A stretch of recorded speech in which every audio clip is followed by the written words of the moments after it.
엄마, 저 차 아까도 봤어. 어? 그래. 응, 번호판 끝이 3683이야. 응? 엄마, 나 수학 100점 맞았어. 진짜? 우리 민재 최고다. 그래서 이제 제 아이를 데려가시겠다는 건가요?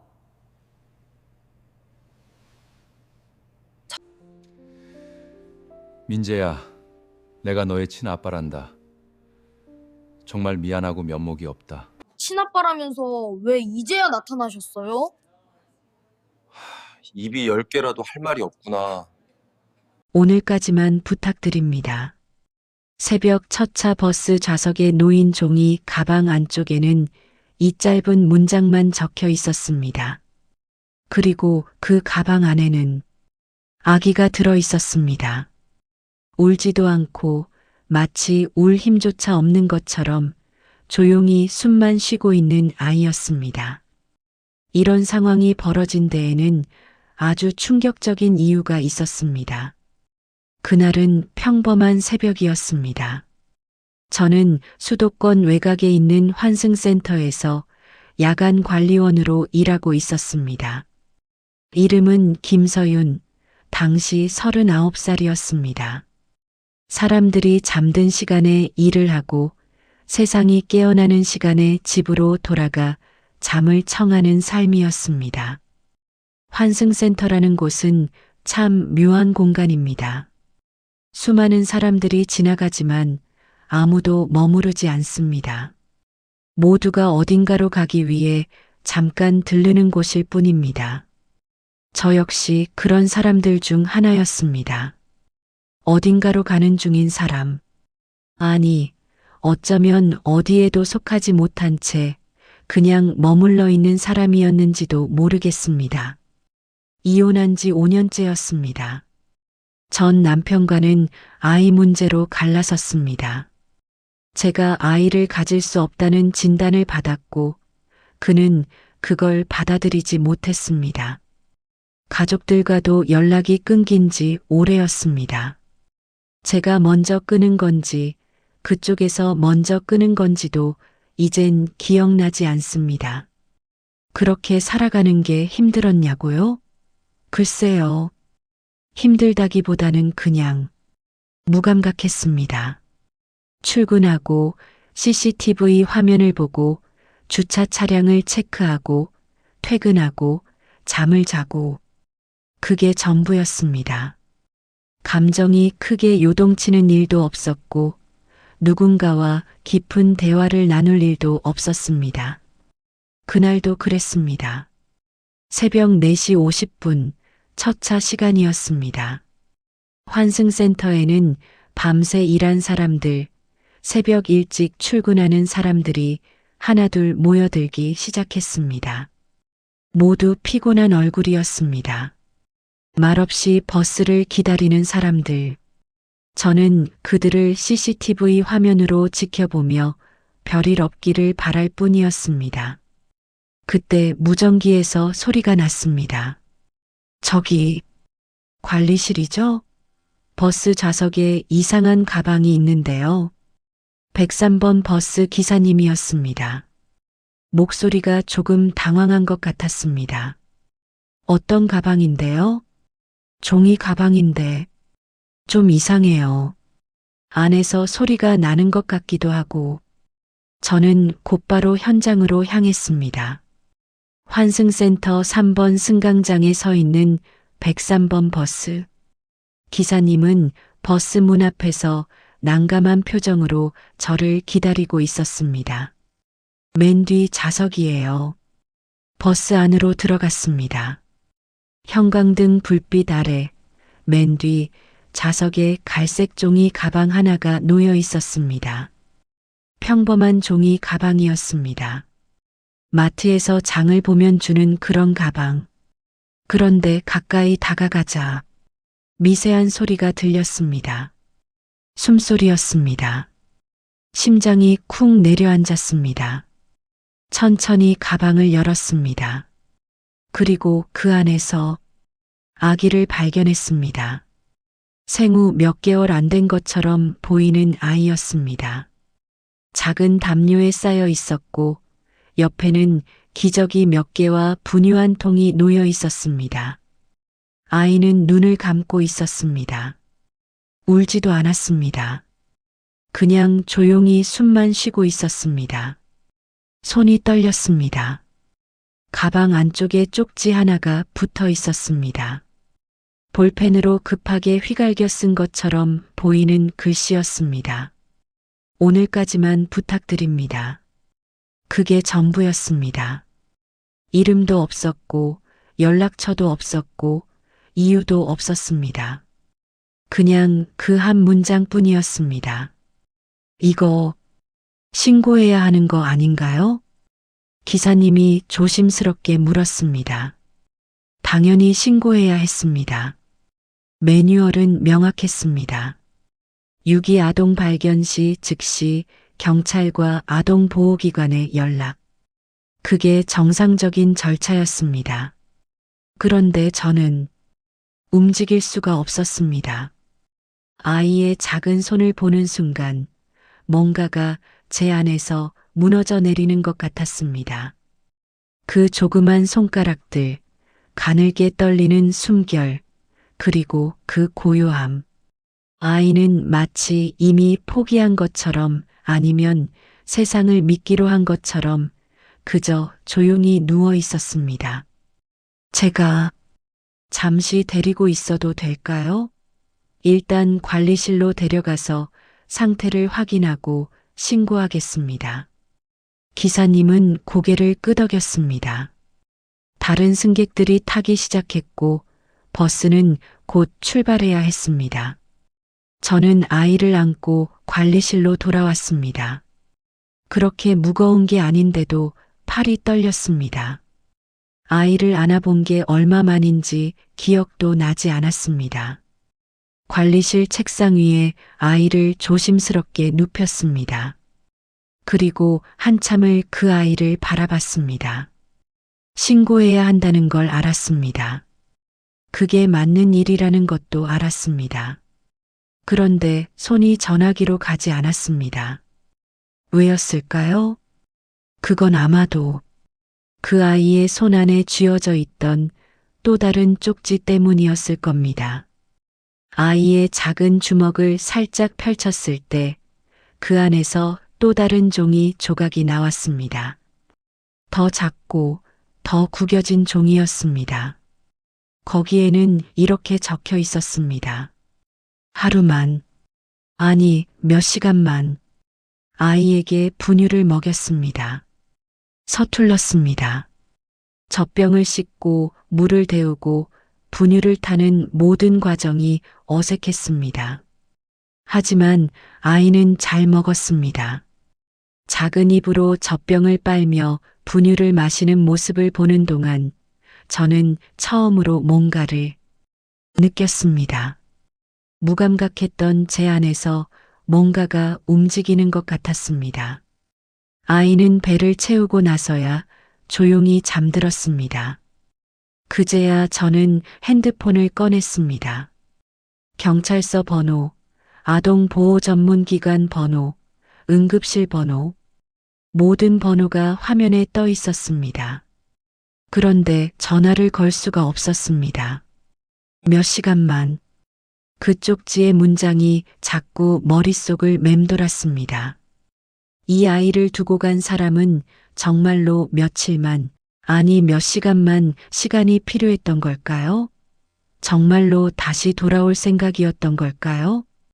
그냥 기다려보기로 했습니다. 하루만, 딱 하루만 기다려보기로 했습니다. 만약 그 사람이 다시 나타나지 않으면 그때 신고하기로 마음먹었습니다. 스스로에게 그렇게 말했지만 사실 저도 제가 무슨 생각을 하고 있는지 잘 몰랐습니다. 그날 오전 7시쯤 핸드폰에 문자가 한 통 왔습니다. 발신 번호는 저장되지 않은 번호였습니다. 죄송합니다. 돌아갈 수 있으면 다시 찾으러 올게요. 심장이 두근거렸습니다. 아이를 두고 간 사람이 맞았습니다. 이 사람은 돌아올 생각이 있는 거였습니다. 저는 곧바로 답장을 보냈습니다. 아이는 괜찮습니다. 언제쯤 오실 수 있나요? 하지만 답장은 오지 않았습니다. 그날도, 그 다음 날도, 그 다음 주도 일주일이 지났습니다. 저는 여전히 아이와 함께 있었습니다. 야간 근무를 할 때도 아이를 데리고 갔습니다. 관리실 한쪽에 접이식 매트를 깔고 작은 담요를 덮어주고 제가 CCTV를 보는 동안 아이는 그 옆에서 잠을 잤습니다. 낮에는 제 작은 원룸에서 아이와 함께 시간을 보냈습니다. 분유를 먹이고 기저귀를 갈고 아이가 잠들면 저도 함께 잠들었습니다. 이상했습니다. 5년 동안 혼자 살면서 느끼지 못했던 감각들이 돌아오고 있었습니다. 아침에 눈을 뜰 이유, 시간을 확인할 이유, 다음 날을 기다릴 이유, 그런 것들이 생겼습니다. 한 달이 지났습니다. 여전히 그 번호에서는 연락이 없었습니다. 제가 먼저 전화를 걸어봤지만 통화 중이었고 문자를 보내도 답이 없었습니다. 저는 알았습니다. 이 아이는 돌아가지 못할 거라는 걸. 아니, 어쩌면 돌아갈 곳이 없는 아이일지도 모른다는 걸. 그때 결정했습니다. 이 아이를 제가 키우기로 미친 짓이었습니다. 법적으로도 문제가 있는 일이었고 현실적으로도 불가능한 일이었습니다. 야간 관리원 월급으로 아이를 키운다는 게 말이 되는 일이었을까요? 저 같은 사람이 누군가를 제대로 돌볼 수 있을까요? 하지만 저는 더 이상 이 아이를 놓을 수가 없었습니다. 제가 이 아이를 지키고 있는 게 아니었습니다. 이 아이가 저를 붙잡고 있었습니다. 동사무소에 갔습니다. 상황을 설명했습니다. 담당 직원분은 난감한 표정을 지었지만 저의 간절함을 외면할 수 없었는지 여러 방법을 알아봐 주셨습니다. 위탁 가정 절차를 밟았습니다. 복잡했습니다. 서류도 많았고 면담도 여러 번 받아야 했습니다. 하지만 결국 임시보호자 자격을 얻을 수 있었습니다. 아이에게 이름을 지어주었습니다. 민재, 백성민 있을재. 사람들 사이에 존재하는 아이가 되기를 바라는 마음으로 지은 이름이었습니다. 민재는 정말 조용한 아이였습니다. 많이 울지도 않았고 떼를 쓰는 일도 거의 없었습니다. 마치 자신이 부담이 되면 안 된다는 걸 아는 것처럼 행동했습니다. 그게 가슴 아팠습니다. 민재야, 울어도 돼. 떼써도 돼. 내가 여기 있는 게 당연한 거야. 제가 할 수 있는 건 그렇게 말해주는 것뿐이었습니다. 민재는 천천히 자랐습니다. 100일, 돌, 2돌. 시간이 흐르면서 민재는 말을 배우고 걷기 시작했습니다. 주차장 관리실은 민재의 놀이터가 되었습니다. CCTV 모니터 앞에 앉아 차들이 들어오고 나가는 걸 구경하는 게 민재의 낙이었습니다. 엄마, 저 차 아까도 봤어. 그래. 응, 번호판 끝이 3683이야. 민재는 숫자를 유난히 잘 기억했습니다. 차 번호판을 한 번만 봐도 외웠고 주차 시간도 정확하게 기억했습니다.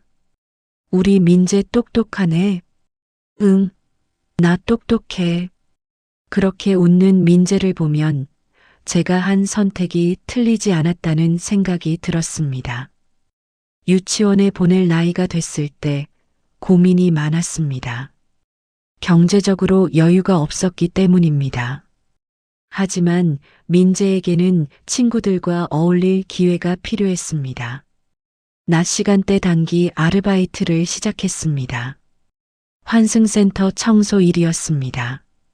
밤에는 관리원, 낮에는 청소, 잠은 그 사이사이에 쪼개서 잤습니다. 힘들었냐고요? 힘들었습니다. 몸은 늘 피곤했고 눈 뜨고 있는 게 고통스러운 날도 많았습니다. 그런데 이상하게도 행복했습니다. 누군가를 기다리는 일, 누군가의 하루를 챙기는 일, 누군가와 함께 밥을 먹는 일. 그런 사소한 것들이 저를 살아있게 만들었습니다. 민재는 초등학교에 입학했습니다. 다른 아이들처럼 새 책가방을 메고 학교에 갔습니다. 입학식 날 교실 문 앞에서 민재를 보내며 눈물이 났습니다. 이 아이가 자라고 있었습니다. 세상 속으로 들어가고 있었습니다. 민재는 학교에서도 조용한 아이였습니다. 친구는 많지 않았지만 선생님 말씀을 잘 듣는 착한 학생이었습니다. 성적도 좋았습니다. 특히 수학을 정말 잘했습니다. 엄마, 나 수학 100점 받았어. 진짜? 우리 민재 최고다. 그렇게 평범하지만 소중한 날들이 쌓여갔습니다. 민재는 어느새 중학생이 되어 있었습니다. 12년. 그렇게 12년이라는 시간이 흘렀습니다. 저는 여전히 환승센터에서 일했고 민재는 저와 함께 그곳에서 자랐습니다. 사람들은 우리를 특별하게 보지 않았습니다. 그냥 엄마와 아들. 그렇게 보였습니다. 그게 좋았습니다. 민재도 저도 우리의 시작을 굳이 설명하지 않았습니다. 그냥 지금이 중요했습니다. 그런데 민재가 중학교 입학을 앞둔 어느 날이었습니다. 환승센터 관리실에 낯선 사람들이 찾아왔습니다. 정장을 입은 남자 2명이었습니다. 하나는 40대 중반쯤으로 보이는 차분한 인상의 남자였고 다른 하나는 30대 초반의 젊은 남자였습니다. 둘 다 서류 가방을 들고 있었습니다. 혹시 김서윤 씨 맞으신가요? 심장이 쿵 내려앉았습니다. 이 사람들이 왜 제 이름을 알고 있을까요? 네, 맞는데요. 무슨 일이신가요? 나이 든 남자가 명함을 꺼내며 말했습니다. 저는 법무법인 정한의 변호사 이정훈이라고 합니다. 조심스러운 이야기인데 12년 전 이곳 환승센터에서 발견된 아이에 대해 여쭤보려고 왔습니다. 머릿속이 하얘졌습니다. 12년 전 환승센터 발견된 아이. 모든 단어가 민재를 가리키고 있었습니다. 그게 무슨... 당시 새벽 첫 차 버스에서 유기된 아이를 김서윤 씨께서 보호하셨다고 기록되어 있습니다. 현재 그 아이는 김서윤 씨의 위탁 자녀로 등록되어 있고요. 제 손이 떨리기 시작했습니다. 왜? 지금 그 이야기를 하시는 건가요? 두 변호사는 서로 눈빛을 교환한 뒤 조심스럽게 입을 열었습니다. 그 아이의 친부를 찾았습니다. 세상이 멈춘 것 같았습니다. 지금 뭐라고 하신 거죠? 12년 전 아이를 환승센터에 두고 간 사람은 아이의 어머니였습니다. 하지만 친부는 당시 아이의 존재 자체를 몰랐습니다. 사정이 복잡했고 어머니는 홀로 아이를 낳았습니다. 변호사는 서류 몇 장을 꺼내 보여주었습니다. 아이의 어머니 박미선 씨는 12년 전 불법 파견 노동 중 산업재해로 사망했습니다. 당시 근로자 신분이었지만 신원 확인이 늦어져 사망 사실조차 제대로 공개되지 않았습니다. 가슴이 철렁 내려앉았습니다. 그럼 그 사람은... 네. 아이를 두고 간 사람이 돌아오지 못한 이유는 돌아올 수 없었기 때문입니다. 눈물이 났습니다. 12년 동안 저는 그 사람이 무책임한 사람이라고, 아이를 버린 사람이라고 생각했습니다. 하지만 그게 아니었습니다. 그 사람은 돌아올 수 없었던 겁니다. 그럼 아이 아버지는? 친부는 당시 해외에 체류 중이었습니다. 사실혼 관계였지만 박미선 씨는 임신 사실을 알리지 않았습니다. 본인이 홀로 키울 생각이었던 것 같습니다. 하지만 산재 사고를 당했고 병원에서 나온 직후 아이를 출산했습니다. 변호사는 계속 설명했습니다. 박미선 씨는 본인이 오래 살 수 없다는 걸 알았던 것 같습니다. 그래서 아이를 사람이 많이 다니는 환승센터에 맡긴 겁니다. 반드시 누군가 발견할 거라고 믿으면서요. 그럼 이제 와서 왜? 친부 측에서 최근에서야 이 사실을 알게 됐습니다. 박미선 씨의 지인을 통해 아이가 있었다는 사실을, 그리고 그 아이가 환승센터에서 발견됐다는 사실을 뒤늦게 확인했습니다. 제 목소리가 떨렸습니다. 그래서 이제 아이를 데려가시겠다는 건가요? 변호사는 잠시 침묵했습니다. 일단은 만나보고 싶다고 하셨습니다. 친부분이. 머리가 복잡했습니다. 12년입니다. 12년 동안 저와 민재는 함께 살아왔습니다. 민재는 제 아들이었습니다. 법적으로는 위탁관계일지 몰라도 감정적으로는 분명 진짜 가족이었습니다. 그런데 이제 와서 친아버지가 나타났다고 아이를 데려간다고요? 저는 동의할 수 없습니다. 제 목소리는 떨렸지만 분명했습니다. 민재는 12년 동안 저와 함께 살았습니다. 제가 키웠습니다. 법적으로 어떻게 되는지는 모르겠지만 민재는 제 아들입니다. 변호사는 고개를 끄덕였습니다. 김서윤 씨의 마음 충분히 이해합니다. 그래서 저희도 조심스럽게 접근하려고 합니다. 일단 친부분을 만나보시겠습니까? 이야기를 나눠보시죠. 아이는, 민재는 이 사실을 알고 있나요? 아직 모릅니다. 김서윤 씨와 먼저 이야기를 나눈 후에 결정하려고 합니다. 머릿속이 복잡했습니다. 민재에게 이 사실을 어떻게 말해야 할까요? 지금까지 함께한 12년이 흔들리는 건 아닐까요? 그날 밤 민재와 저는 평소처럼 저녁을 먹었습니다. 엄마, 오늘 수학시험 봤는데 진짜 쉬웠어. 100점 맞을 것 같아. 그래, 우리 민재 최고네. 엄마는 오늘 뭐 했어? 응, 그냥 일하고. 거짓말이었습니다. 저는 오늘 하루 종일 민재를 잃을지도 모른다는 공포에 떨고 있었습니다. 밤이 깊었습니다. 민재는 숙제를 하고 잠들었습니다. 저는 민재의 잠든 얼굴을 한참 바라봤습니다. 이 아이가 처음 제 품에 안겼을 때 이렇게 잘할 줄 알았을까요? 이 아이와 함께 웃고 울고 살아갈 줄 알았을까요? 며칠 후 저는 변호사 사무실에서 민재의 친아버지를 만났습니다. 40대 후반으로 보이는 남자였습니다. 단정한 옷차림에 차분한 인상이었습니다. 하지만 눈가에는 피로가 가득했습니다. 처음 뵙겠습니다. 저는 강민호라고 합니다. 그는 깊게 고개를 숙였습니다.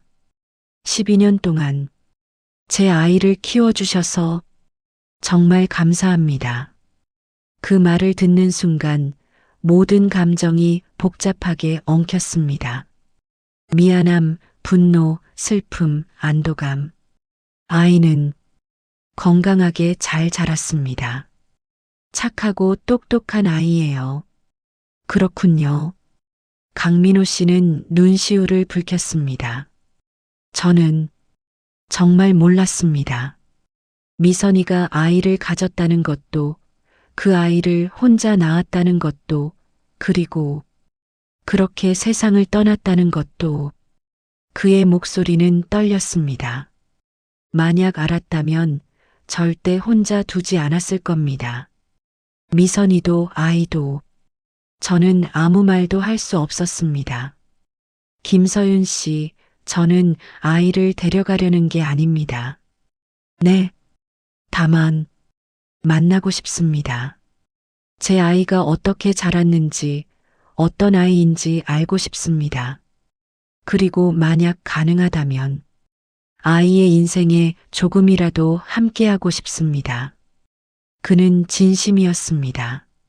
저는 아이에게 아버지 역할을 할 자격이 없다는 걸 압니다. 12년 동안 부재했던 사람이니까요. 하지만 앞으로라도 제가 할 수 있는 일이 있다면 하고 싶습니다. 저는 한참을 생각했습니다. 민재에게 이 사실을 말해야 할까요? 그건 김서윤 씨가 결정하시면 됩니다. 저는 김서윤 씨의 결정을 따르겠습니다. 그날 집으로 돌아오는 길, 저는 계속 고민했습니다. 민재에게 진실을 말해야 할까요? 아니면 그냥 이대로 살아가야 할까요? 며칠을 고민했습니다. 민재에게 진실을 말하는 게 맞을까요? 12년 동안 쌓아온 관계가 무너지는 건 아닐까요? 민재가 저를 원망하는 건 아닐까요? 하지만 결국 말하기로 했습니다. 민재는 알 권리가 있었습니다. 자신의 뿌리를, 자신의 이야기를. 어느 주말 저녁이었습니다. 민재와 단둘이 거실에 앉았습니다. 민재야, 엄마가 할 이야기가 있어. 응? 뭔데? 민재는 태블릿으로 게임을 하다가 고개를 들었습니다. 중요한 이야기야. 게임 잠깐 끄고 엄마 봐줄래? 민재는 게임을 끄고 제 앞에 앉았습니다. 뭔데? 엄마 표정이 너무 심각한데? 민재야, 너 엄마가 내 친엄마가 아니라는 거 알고 있지? 민재는 고개를 끄덕였습니다. 응, 알아. 엄마가 전에 말해줬잖아. 내가 아기였을 때 엄마가 날 발견했다고. 그래. 그 이야기 기억하니? 응. 근데 왜? 저는 깊게 숨을 들이마셨습니다. 민재야, 너를 낳은 엄마에 대해, 그리고 내 아빠에 대해 이야기해 줄게. 민재의 표정이 진지해졌습니다. 저는 천천히 설명했습니다. 박미선 씨의 이야기, 산재 사고, 그리고 그분이 돌아올 수 없었던 이유, 그리고 민재의 친아버지 강민호 씨가 최근에서야 민재의 존재를 알게 됐다는 것까지. 민재는 조용히 듣고 있었습니다. 그래서 그분이 날 만나고 싶어 하는 거야? 응. 하지만 민재야, 선택은 내가 하는 거야. 만나고 싶으면 만나도 되고, 만나기 싫으면 안 만나도 돼. 민재는 한참을 생각하더니 물었습니다. 엄마는 내가 그 아저씨를 만나면 싫어? 제 가슴이 찢어지는 것 같았습니다. 엄마는 내가 행복하면 돼. 민재가 원하는 대로 하면 돼. 정말? 응, 정말이야. 민재는 또 한참을 생각했습니다. 나 만나보고 싶어. 예상했던 대답이었지만 실제로 들으니 가슴이 아팠습니다. 그래. 그럼 만나보자. 일주일 후 우리는 조용한 카페에서 강민호 씨를 만났습니다. 강민호 씨는 민재를 보자마자 눈물을 글썽였습니다. 안녕. 민재야. 민재는 조금 어색해하면서도 대답했습니다. 안녕하세요. 엄마한테 많이 들었어. 공부도 잘하고 특히 수학을 엄청 잘한다고. 아, 네. 어색한 침묵이 흘렀습니다. 강민호 씨가 조심스럽게 물었습니다. 민재야, 혹시 궁금한 거 있어? 뭐든 물어봐도 돼. 민재는 잠시 망설이다가 물었습니다. 저를 낳은 엄마는 어떤 사람이었어요? 강민호 씨는 부드럽게 미소 지었습니다. 내 엄마는 참 강한 사람이었어. 힘든 상황에서도 항상 웃으려고 노력했고 다른 사람들을 먼저 생각했지. 그리고 너를 정말 많이 사랑했을 거야. 저를 사랑했다면 왜 저를 버린 거예요? 민재의 목소리가 떨렸습니다. 버린 게 아니야, 민재야. 내 엄마는 너를 지키려고 한 거야. 본인이 너를 키울 수 없는 상황이었으니까 너를 더 안전한 곳에 맡긴 거야. 그리고 실제로 너는 정말 좋은 사람을 만났잖아. 강민호 씨가 저를 바라봤습니다. 김서윤 씨 같은 분을 만나서 민재는 정말 운이 좋았어. 저는 아무 말도 할 수 없었습니다. 민재가 다시 물었습니다. 그럼 아저씨는 저를 어떻게 하고 싶은 거예요? 어떻게 하고 싶냐고? 저를 데려가고 싶은 거예요? 강민호 씨는 고개를 저었습니다. 아니야. 나는 내가 지금 행복하다는 걸 알아. 김서윤 씨랑 함께 있는 게 너한테 가장 좋은 거라는 것도 알고 나는 단지 내 인생에 조금이라도 함께 할 수 있으면 좋겠어. 아빠로서가 아니어도 괜찮아. 그냥 널 응원하는 한 사람으로. 민재는 한참을 생각하더니 말했습니다. 저 생각할 시간이 필요해요. 그래, 당연하지. 천천히 생각해. 그날 이후 민재는 평소보다 조용해졌습니다. 학교에서 돌아와도 말이 없었고 밥도 제대로 먹지 않았습니다. 방에 들어가 혼자 있는 시간이 많아졌습니다. 제 마음도 불안했습니다. 민재가 저를 떠나려는 건 아닐까? 친아버지를 선택하는 건 아닐까? 일주일쯤 지났을까요? 민재가 방에서 나와 제 옆에 앉았습니다. 엄마, 응? 나 그 아저씨 다시 만나보고 싶어. 그래. 그럼 연락해 볼게. 근데 엄마, 응? 민재가 제 손을 잡았습니다. 나는 엄마랑 계속 살고 싶어. 아저씨가 친아빠여도 나는 엄마랑 계속 살고 싶어. 눈물이 났습니다. 민재야, 엄마가 나를 키워줬잖아. 12년 동안 엄마가 없었으면 나는 어떻게 됐을지 몰라. 그러니까 엄마가 진짜 엄마야. 저는 민재를 꼭 안았습니다. 고마워, 민재야. 정말 고마워. 그날 밤 저는 강민호 씨에게 전화를 했습니다. 민재가 다시 만나고 싶대요. 정말요? 감사합니다. 하지만 조건이 있어요. 말씀하세요. 민재는 저와 계속 살 거예요. 그건 변하지 않아요. 물론입니다. 저도 그걸 원합니다. 그리고 천천히 관계를 만들어가면 좋겠어요. 민재한테 부담 주지 말고. 알겠습니다. 저도 그렇게 하고 싶습니다. 그렇게 우리는 새로운 형태의 가족을 만들어가기 시작했습니다. 처음에는 한 달에 한 번 카페에서 만나는 정도였습니다. 어색했지만 세 사람 모두 노력했습니다. 강민호 씨는 민재에게 좋은 사람이었습니다. 절대 강요하지 않았고 항상 민재의 의견을 존중했습니다. 시간이 지나면서 민재는 강민호 씨를 편하게 대하기 시작했습니다. 강 아저씨, 이번 주말에 같이 영화 볼래요? 그래, 좋아. 뭐 보고 싶은데? 그렇게 조금씩 아주 조금씩 우리는 가까워졌습니다. 그 후 몇 년이 흘렀습니다. 민재는 고등학생이 됐고 강민호 씨는 우리의 삶에 조금씩 자리 잡아갔습니다. 민재의 학교 행사에도 조용히 참석했고 민재가 필요로 할 때만 도움을 주었습니다. 절대 저를 대신하려 하지 않았고 항상 저를 먼저 생각했습니다. 김서윤 씨, 민재 생일 선물 같이 준비할까요? 그러면 좋겠네요. 그렇게 우리는 조금씩 함께하는 시간을 늘려갔습니다.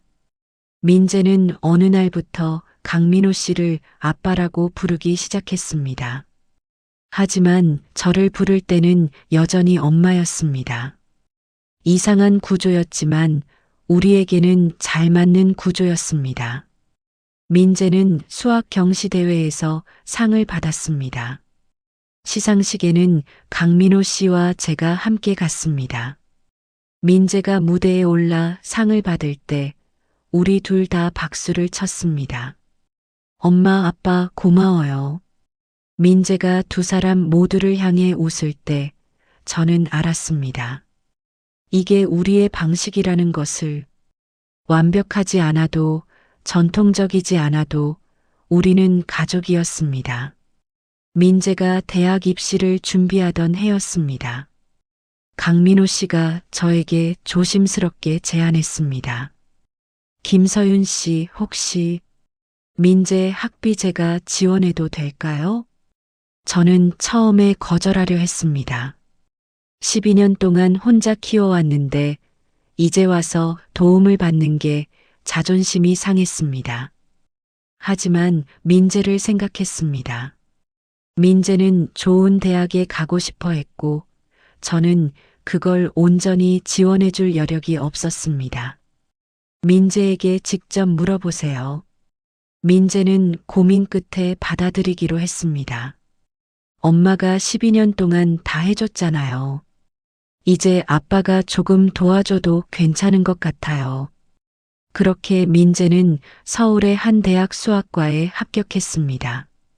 합격 발표 날 민재는 제일 먼저 저에게 전화했습니다. 엄마, 나 붙었어. 진짜? 우리 민재 정말 잘했다.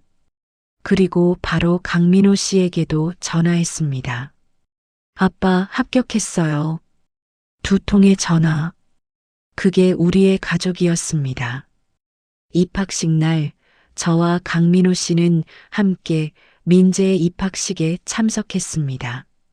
다른 부모들이 우리를 보며 조금 의아해하는 표정을 지었지만 우리는 신경 쓰지 않았습니다. 민재가 우리에게 손을 흔들었습니다. 엄마, 아빠. 그 순간 모든 게 같이 있었다는 생각이 들었습니다. 민재는 대학에서도 잘 지냈습니다. 수학을 공부하며 행복해했고 친구들도 많이 사귀었습니다. 방학 때마다 집에 돌아와 저와 시간을 보냈고 강민호 씨와도 정기적으로 만났습니다. 저는 여전히 환승센터에서 일했습니다. 다만 이제는 낮 근무로 바뀌었습니다. 강민호 씨가 도와준 덕분에 무리하게 일할 필요가 없어졌기 때문입니다. 처음에는 받아들이기 어려웠지만 이제는 감사하게 생각합니다. 민재를 위해서라면 제 자존심쯤은 내려놓을 수 있었습니다. 민재가 대학교 3학년이 됐을 때 어느 날 저에게 물었습니다. 엄마, 나 나중에 결혼하면 엄마랑 아빠 둘 다 올 거지? 당연하지. 왜? 그냥 친구 중에 한 명이 부모님이 이혼하셔서 결혼식 때 어떻게 해야 할지 고민하더라고. 근데 우리는 좀 다르잖아요. 그렇지. 우리는 좀 특별하지. 응. 나는 이게 좋아요. 두 분 다 계셔서. 민재는 웃으며 말했습니다. 엄마가 없었으면 지금의 내가 없었을 거고 아빠가 없었으면 나는 내 뿌리를 몰랐을 거예요. 둘 다 필요해요. 그 말을 듣는 순간 제가 옳은 선택을 했다는 확신이 들었습니다. 민재에게 강민호 씨를 만나게 해준 것, 그게 옳았습니다. 그리고 어느 날이었습니다. 민재가 환승센터에 저를 찾아왔습니다. 손에는 액자 하나를 들고 있었습니다. 엄마, 이거 선물이에요. 액자 안에는 사진 한 장이 들어 있었습니다.